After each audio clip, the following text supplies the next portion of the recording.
Assalamualaikum warahmatullahi wabarakatuh. Banyak sekali pertanyaan jamaah, Ustadz kasih kami channel untuk kajian anak-anak muda.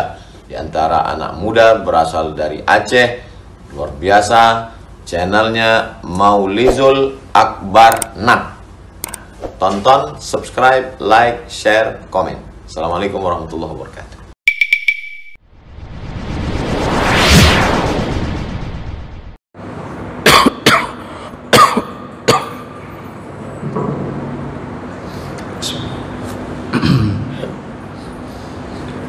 Assalamualaikum warahmatullahi wabarakatuh.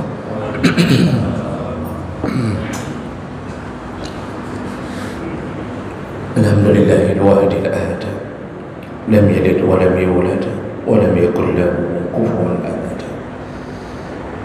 Asyhadu an la ilaha illallah wahdahu la syarika lah wa asyhadu anna Muhammadan abduhu wa rasuluhul karim.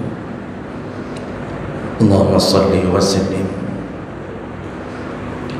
على نبينا المصطفى محمد وعلى آله وأصحابه أجمعين. أما بعد، رب اشرح لي صدري ويسر لي أمري واحلل عقدة من لساني يفقهوا قولي. Segala puji bagi Allah, kemudian salawat dan salam pada Rasulullah, pada keluarga dan seluruh sahabat-sahabatnya yang Allah muliakan. Bapak-bapak, ibu-ibu yang berhadir karena Allah, mudah-mudahan Allah balas dengan pahala yang berlimpah insyaallah.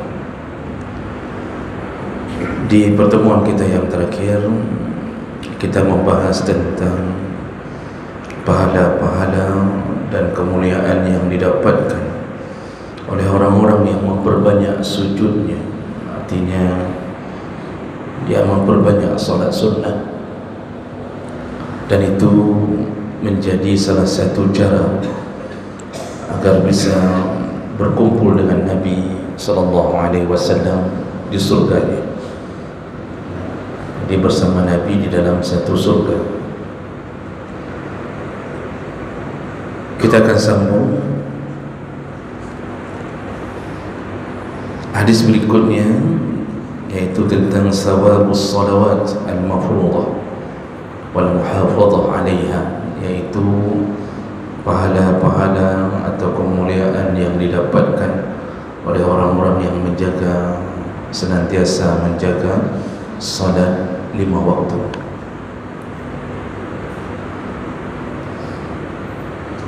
Allah Subhanahu wa ta'ala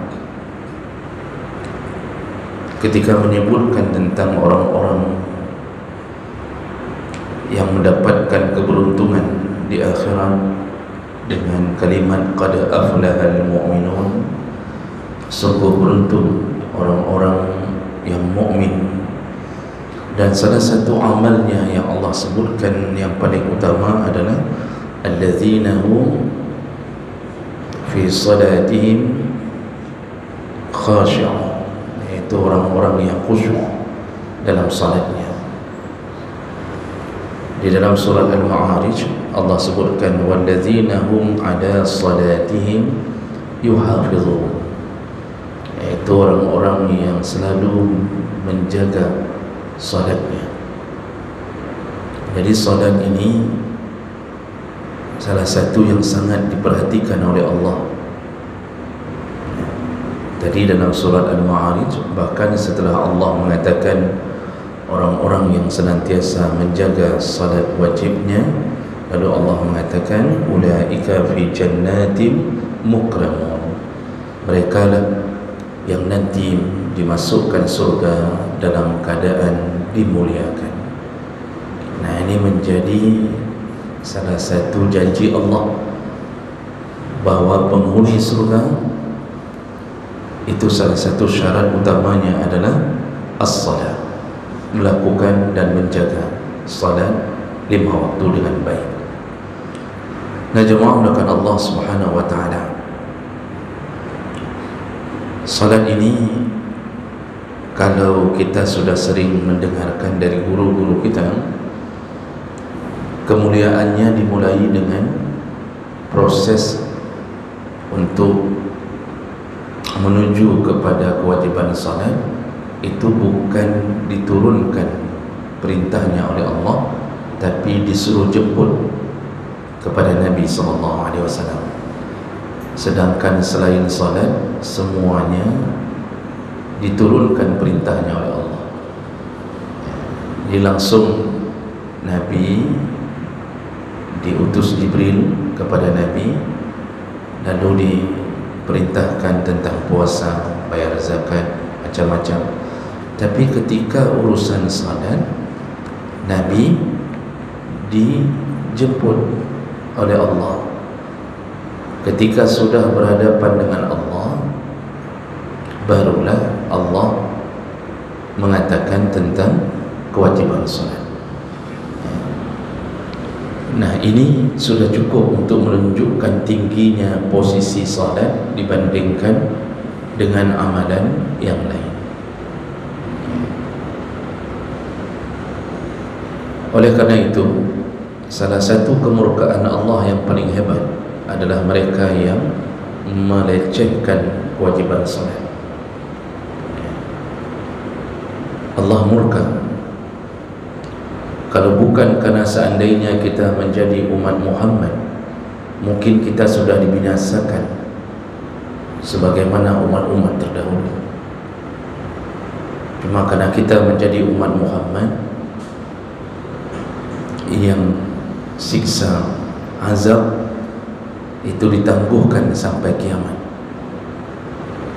Karena umat Muhammad ini tidak akan punah seperti punahnya umat-umat terdahulu. Artinya tetap akan berlangsung sampai datangnya kiamat. Semua orang yang tak salat ditangguhkan oleh Allah siksanya di hari kiamat. Maka Allah katakan nanti penduduk surga diizinkan untuk berkunjung melihat penduduk neraka, tapi tidak sebaliknya. Penduduk neraka tak pernah boleh diizinkan untuk mengunjungi surga, karena mengunjungi surga adalah kenikmatan, dan penduduk surga yang berhak mendapatkan itu. Penduduk neraka tak boleh dapat nikmat. Salah satu keizinan Allah bagi penduduk surga adalah melihat-lihat, berkomunikasi dengan penduduk neraka. Kenapa penduduk surga boleh lihat penduduk neraka? Kenapa penduduk neraka tak boleh lihat penduduk surga? Penduduk surga diizinkan melihat penduduk neraka untuk menambah keyakinan dan sebagai bukti bahawa neraka itu ada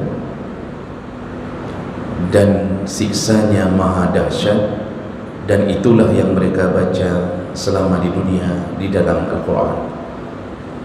Jadi bertambah-tambahlah rasa syukur penduduk surga, mereka tak dicampakkan ke dalam neraka.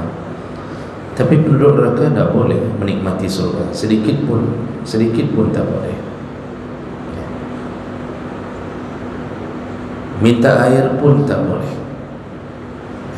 Makanya penduduk neraka dalam ayat Allah sebutkan mereka minta kepada penduduk surga, an afidhu alaina al-ma', berikanlah kami sedikit air.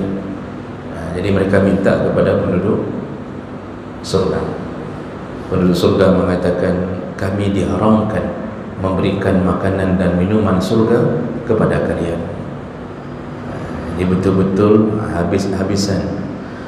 Nah, kali ini Allah Subhanahu wa taala ingin memberitahu pada suatu waktu nanti ketika penduduk surga mengunjungi neraka dan mereka bertanya kepada penduduk neraka, qalu ma salakakum fi saqar, apa yang membuat kalian masuk ke dalam neraka saqar ini?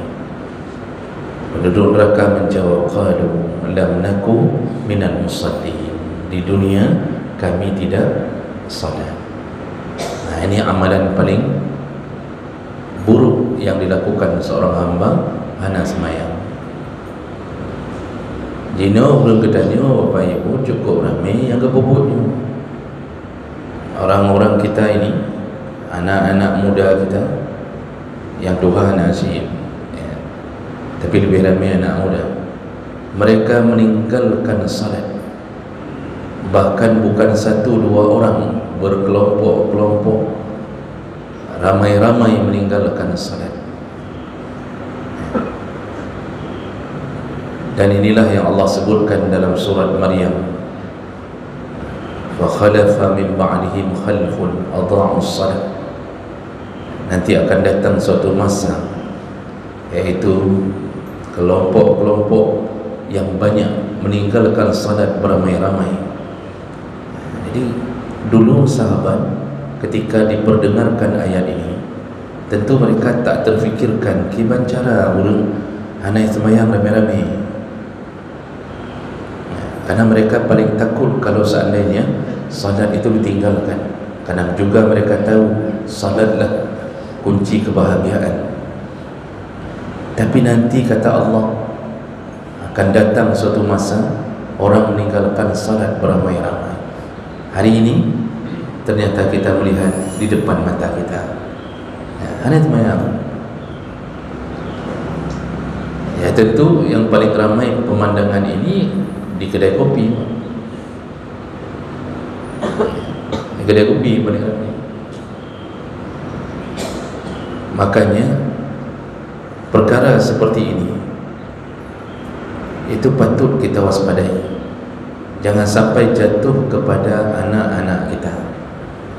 Ibu-ibu, didik anak dengan baik, tanamkan ketaatan pada salat. Maka sudah berulang-ulang kita katakan, mendidik anak agar bisa salat itu caranya ikuti tuntunan Nabi. Wajibkan salat untuknya dari umur 7 tahun. Itu cara. Menyohan dengan anak cara.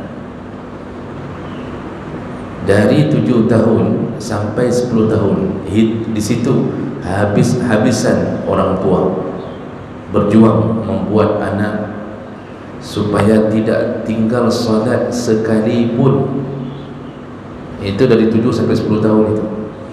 Allah mengatakan wa'mur ahlaka bis-salat wastabir 'alaiha. Suruhlah keluargamu salat, lalu bersabarlah. Saya sudah pernah kasih tahu Bapak Ibu kalimat wastabir. Sebenarnya bersabar itu wasbir, tapi Allah tambahkan huruf wastabir. Itu menunjukkan engkau harus benar-benar ekstra bersabar kalau sudah mulai mengajak anakmu salat. Kenapa kita disuruh bersabar habis? Karena anak kita yang umur 7 tahun itu pasti dia tak peduli tentang salat yang diperintahkan oleh ayah ibunya. Hai anak mi, 7 tahun kita bilang semayang ya, ni semayang subuh, besok semayang subuh ya, mulai wajib mulai besok, kamu sudah 7 tahun. Itu dia ya mak, hai, mak, gitu-gitu saja. Besok subuh peduli dia mau bangun salat subuh. Mana dia peduli Pak? Kalau tidak kita bangunin, mana ada pedulinya? Ya, yang sudah kita bangunin saja beda. Nah, dia duduk tercampak lagi ke atas bantal.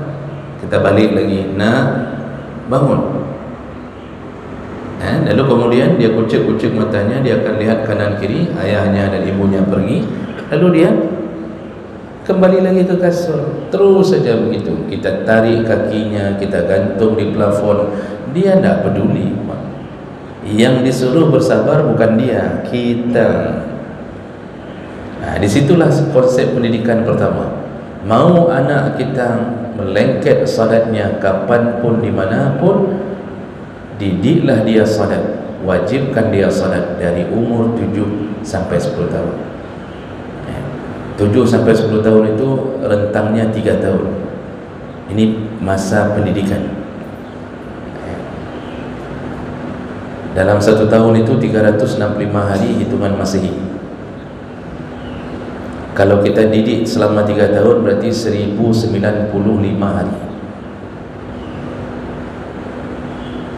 Dan dikali 5 waktu, maka 5475 kali waktu salat.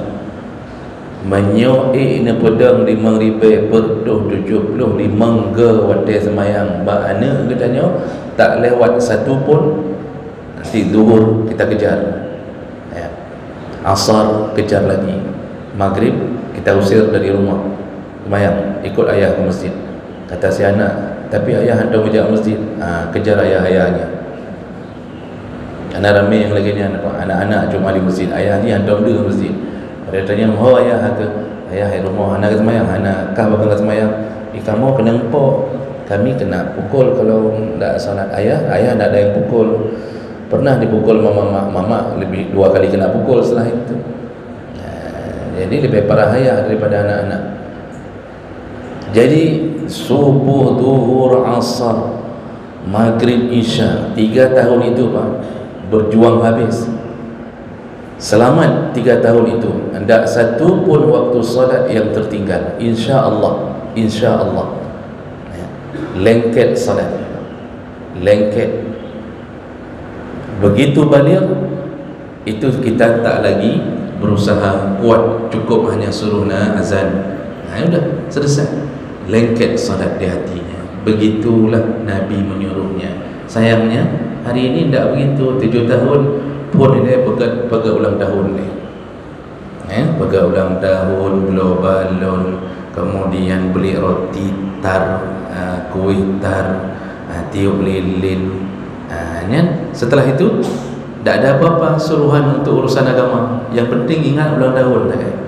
Ini kan perkataan-perkataan orang-orang yang awam hari ini, disibukkan dengan ulang tahun, tapi anaknya tak disadari dia telah masuk waktu untuk diwajibkan salat. Hiduplah anaknya tanpa salat karena ayah ibunya pun tak salat, dan bisa ditebak apa yang berikutnya terjadi. Tidak ada pagar untuk menahan maksiatnya, karena salat itu penahan maksiat. Inna salata tanha 'anil fahsya wal munkar. Jadi Allah itu pakai kalimat inna, pakai huruf inna. Kata Allah, sesungguhnya salat,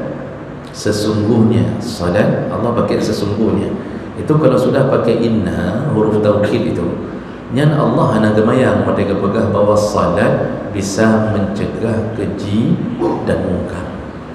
Orang kalau salat, jangan pikir aman dari keji dan munkar. Tetap nafsunya akan mengajaknya, syaitan akan mengajaknya.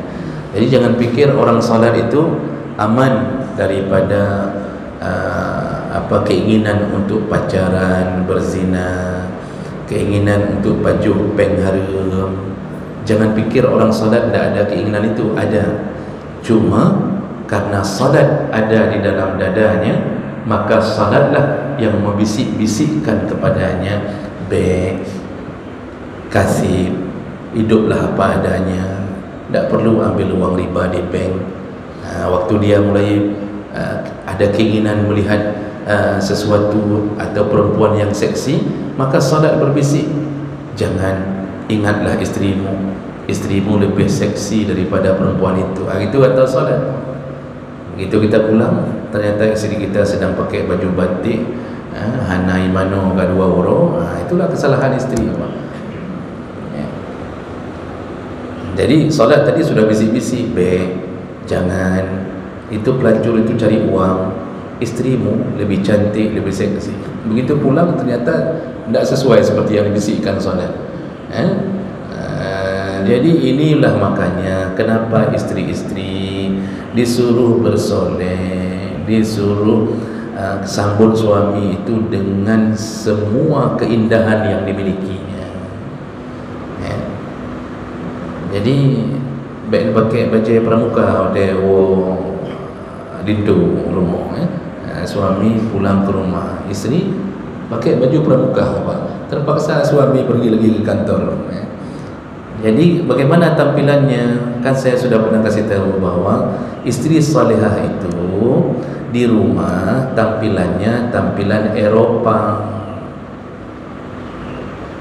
Istri salihah itu kalau di rumah tampilannya Pak, tampilannya casingnya nih itu tampilan Eropa. Kalau di luar rumah baru ke Araban. Di luar baru tu pakai jilbab besar, baju gamis, menyolam rumah, beli dia pakai jilbab rayanya. Sambutlah suami dengan gaya Eropah, melu panah, membajai panah, kacamata sabuk. Nyan pak suami insya-Allah tak akan berpindah ke lain hati. Makanya kadang-kadang isteri itu marah-marah suami, don kagak nak kena lain ya. Kata suami ki bahang kada ikah model lagi tapi suami salah juga, minta isteri tampil begini, tampil begitu, modal tak dikasih. Kata isteri, pak nyo kan bangka menyodron mahal. Lagi-lagi yang cerita, 50 ribu dia mah pengen belanja baju. Dona pula bedak-bedak yang merah-merah pink ini. Begitu dibilang 50 ribu, hana mampu ke pegahan. Yang pengen belanja hansi. Itu uang belanja aja tak cukup, aku minta 500 ribu. Beli bedak aja di pasar impres, bedak leriben bisa ikut dia. Dia belum bedak kerahnya pak, bedak putih kerahnya. Bedak putih keras itu yang kayak kapur baru yang tu bedak nanti. Kalau ditaruh sama isteri yang nampak cuma mata kan biasa pagi kan pak. Itu suami model, macam-macam modal tak kasih modal pak, kasih modal. Ini 500 ribu untuk make up. Yang ini uang belanja sekitar 10 juta, ini 500 ribu untuk make up.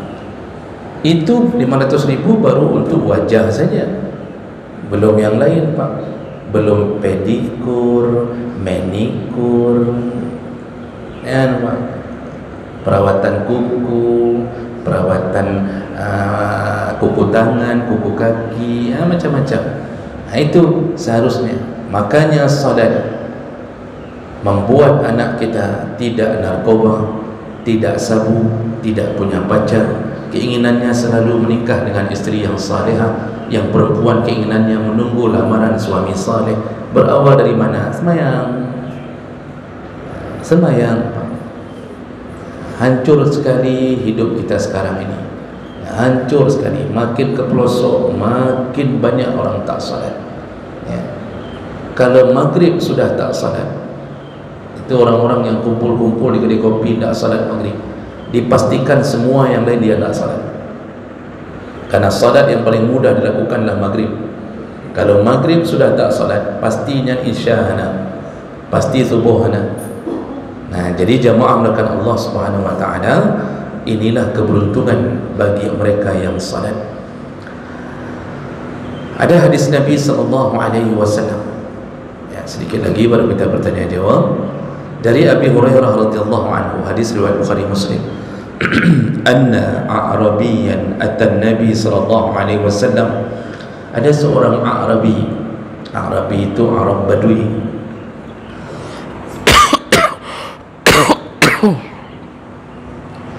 Ada seorang Arab Badui. Jadi kalau bapak baca hadis, kalau disebut pakai alif Arabiyun, yang berarti asal orang Arab.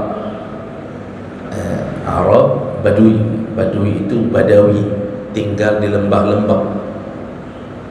Kalau tidak dipakai alif Arabiyun, itu yang dimaksud adalah Arab-Arab yang terpelajar, Arab-Arab yang bukan awam, tinggal di kota.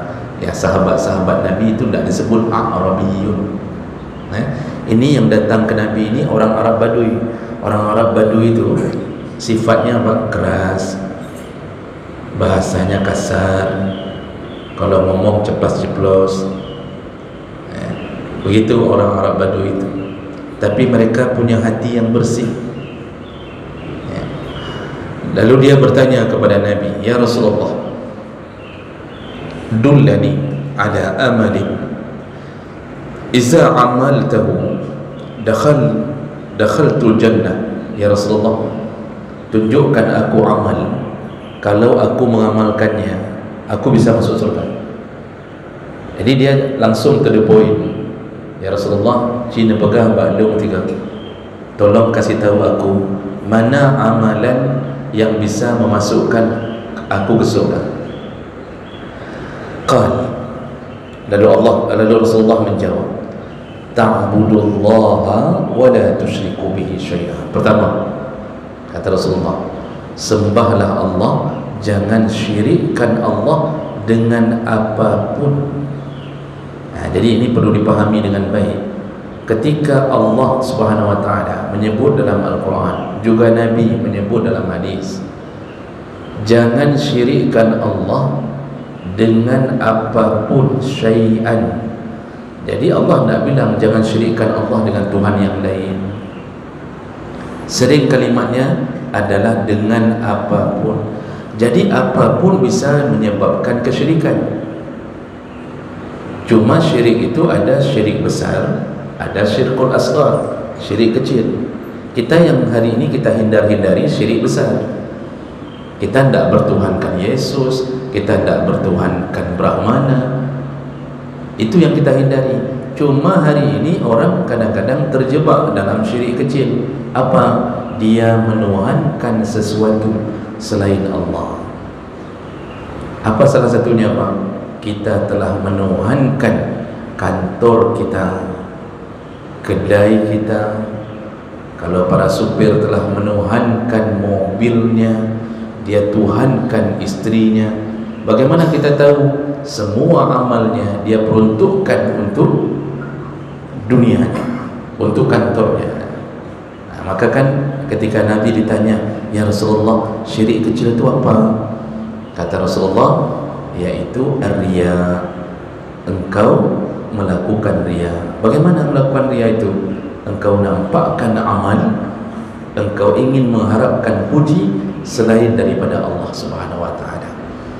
Makanya ada orang dalam syirik.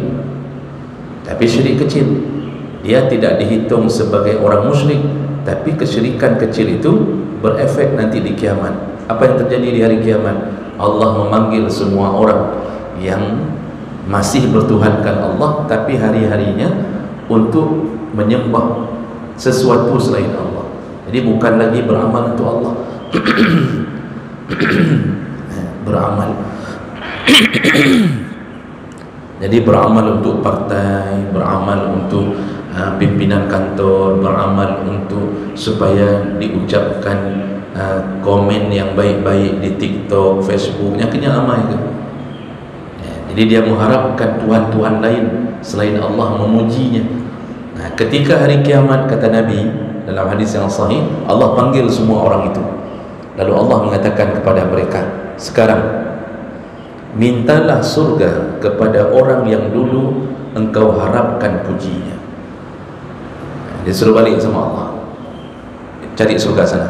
Jangan minta surga saya, karena engkau dulu beramal untuk pimpinanmu, untuk orang-orang yang engkau harapkan pujian darinya. Minta surga sama mereka, jangan minta surga dariku. Disitulah baru kita menyesali kenapa selama ini kita beramal bukan untuk Allah Subhanahu wa taala. Sedangkan semua orang yang memuji-muji kita tak pernah bisa memberikan surga, hanya Allah. Makanya amal itu syarat pertamanya ikhlas. Syarat pertama beramal ikhlas, betul-betul hanya karena Allah. Jangan sedikit pun ada keinginan selain itu. Makanya apa? Di dalam kitab At-Targhib wa Tarhib yang telah ditahqiq itu dikeluarkan salah satu hadis. Kita mau kunjungi saudara kita, kan perbuatan baik, kita mau kunjungi, jenguk, ziarah ke saudara kita. Dalam hadis itu Nabi sebutkan, kalau ada orang yang punya dua niat, yaitu dia punya niat selain niat karena Allah. Jadi kalau ditanya orang, untuk apa kamu kunjungi saudaramu? Dia ternyata punya niat selain daripada niat karena Allah. Jadi dia mengatakan, hai, saya kunjungi ya karena kan dia saudara saya.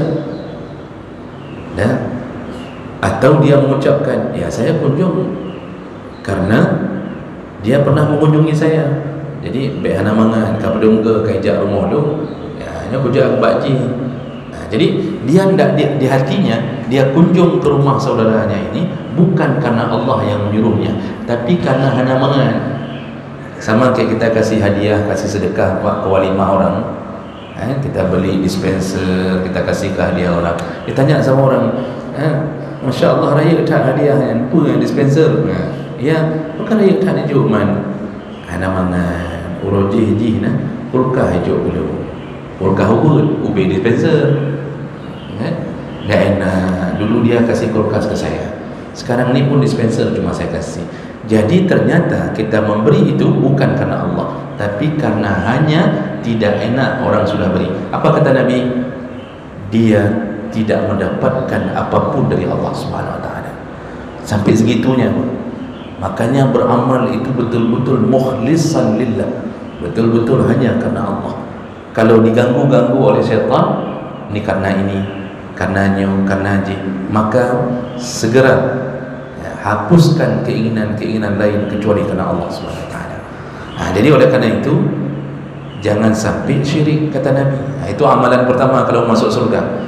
Kemudian yang kedua kata Rasulullah, wa tuqimus salat al-maktubah, dirikanlah salat yang fardu. Jadi Nabi cuma mengatakan dirikanlah salat yang fardu. Nabi tidak menyebutkan salat sunnah. Tegakkan salat fardu, kata Nabi. Lalu apa lagi? Wa tu'tiz zakah al-mafruḍah, bayar zakat yang diwajibkan kepadamu. Wa tasumu Ramadan, lalu puasalah Ramadan. Itu kata Nabi. Jadi 4 perkara kata Nabi, jangan syirik, dirikan salat, bayar zakat, puasa Ramadan. Nabi tidak sebut puasa Senin Khamis, puasa Ramadan.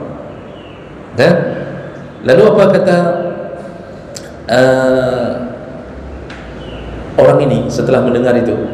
Dia berkata, wallazi nafsi biyadihi la azidu ala hadza, demi jiwaku di tangan Allah, maka sungguh aku takkan melakukan di luar yang engkau katakan ini. Maksudnya nyo Nabi nyonya neke lero ni, berarti yang kulakukan hanya 4 ini. Aku tidak akan syirik, nya aku puput cuma sembahyang 5 waktu tadi. Saya tidak akan solat qabliyah, ba'diyah, solat tahajud, solat duha, solat macam-macam solat saya tidak mau lakukan. La azid, katanya, tidak aku tambah, tidak mau aku tambahi lebih daripada ini. Aku tak akan lakukan puasa Senin Khamis, Ayyamul Bid, Arafah, puasa Muharram, puasanya, puasa haji, tidak akan aku lakukan. Dan aku tidak akan kasih sedekah, yang ku beri cuma zakat. Itu maksud laki-laki ini, karena dia mengatakan la azid, tidak akan ku tambah sedikit pun kecuali yang engkau suruh. Karena tadi pertanyaan dia adalah tunjukkan amalan yang bisa memasukkan aku ke surga. Nabi sebut 4 amalan. Nah, jadi dia karena orang Badui, orang Arab Badui itu kan begitu dengar itu langsung dia bilang, oh kajian menyokong kakak nyaman dah kubur.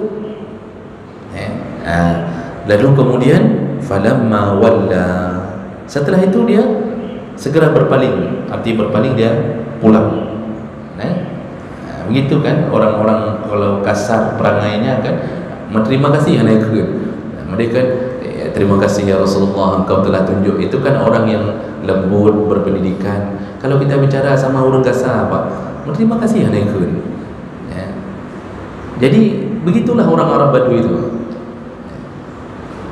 Tapi mereka punya bahasa yang paling terjaga, Pak.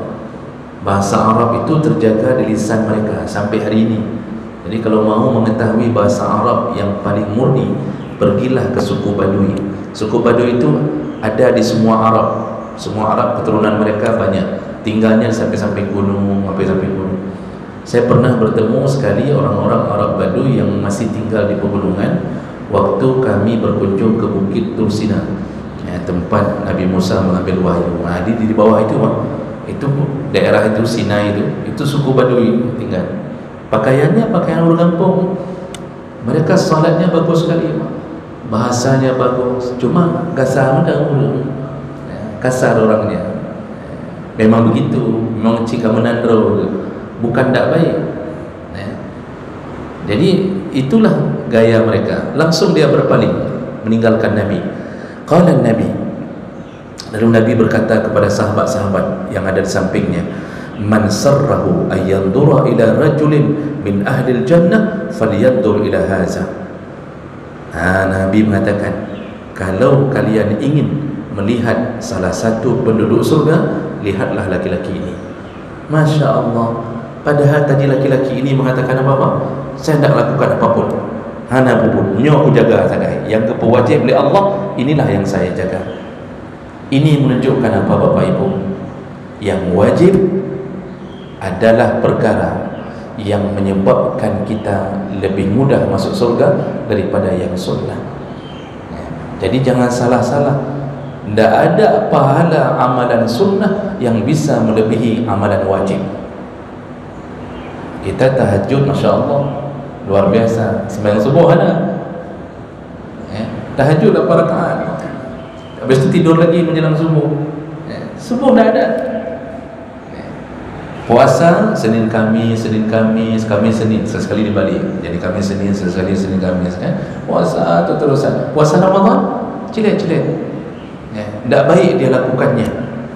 Dia tidak jaga pantang larangnya. Tidak jaga. Puasa Ramadan tidak habis-habisan. Dia tidak berusaha khatamkan Quran, tidak berusaha menjaga lisannya, pandangannya. Ramadan asal-asalan. Tapi kalau puasa sunnah, oh Masya Allah, Ayyamul Bid, dia tanya-tanya, kapan lagi ya Ayyamul Bid, saya insya Allah ini mau puasa lagi ya. Dan tanya, Ramadan itu yang wajib dijaga habis-habisan, siang malamnya dijaga. Karena Ramadan itu satu paket tu, satu paket siang dan malam. Tapi coba Bapak lihat waktu Ramadan, kan cukup banyak orang yang asal-asalan puasa Ramadan. Naga puasa curuk, naga puasa uruk. Lalu waktu buka puasa bukber, orang lain sudah pulang salat maghrib, hampir dekat isya, mereka masih bukber. Nah, pungut orang puasa.